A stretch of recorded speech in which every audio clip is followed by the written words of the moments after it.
فرمایا نساؤکم حرث لکم، تمہاری عورتیں تمہارے لیے بمنزلہ کھیت کے ہیں. حرث عربی میں کھیت کو کہتے ہیں، تو بمنزلہ کھیت کے ہیں. جیسے بیج ڈالا جاتا ہے کھیت میں اور اس سے پیداوار بڑھتی ہے، تو عورت کی جو ایک حیثیت ہے، نیچر نے جو اس کی ایک حیثیت متعین کی ہے، وہ بھی ایک نسل بڑھانے کا ذریعہ ہے، جس میں مرد کا جو اسپم ہے وہ بطور بیج کے ہے اور جو اولاد ہے وہ ایک پیداوار کی طرح ہے. تو اللہ نے یہ یاد رکھیں، اس آیت کو نا بہت سارے غیر مسلموں نے عورت کے خلاف بہت نیگیٹیوٹی پھیلائی ہے کہ دیکھو اسلام عورت کی توہین کرتا ہے، اس کو کھیتی سے تعبیر کرتا ہے. تو کچھ لفظ کسی اور زبان میں جب وہ جاتے ہیں نا تو وہ توہین کا معنی دیتے ہیں.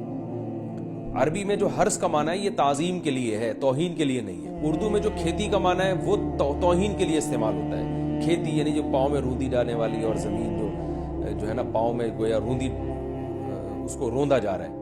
تو اس لیے اس کا اردو میں بالکل اسی طرح جو لوگ ترجمہ کر دیتے ہیں کہ عورتیں تمہاری کھیتیاں ہیں، تو یہ ترجمہ میرا خیال ہے اس لیے درست نہیں ہے کہ اردو میں اس کا مفہوم ہی چینج ہو جاتا ہے. یعنی گویا ایک عزت کے لیے جو لفظ اللہ نے استعمال کیا وہ ذلت کا ذریعہ بن جاتا ہے.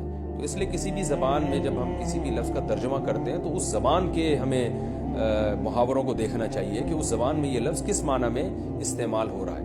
مثال کے طور پر ہو سکتا ہے کتا کا لفظ کسی زبان میں وفاداری کے لیے استعمال ہوتا ہو، کسی کو لوگ ڈاگ کہتے ہوں تو اس کا مقصد ہوتا ہے وفادار انسان ہے، لیکن ہمارے ہاں اردو میں گالی ہے وہ، اور آپ بولیں کہ بھئی وہ فلاں قوم ڈاگ کہتی ہے تو ہم کتا کہیں گے، تو آپ جب اس کا ترجمہ اردو میں کریں گے تو کتے سے نہیں کر سکتے.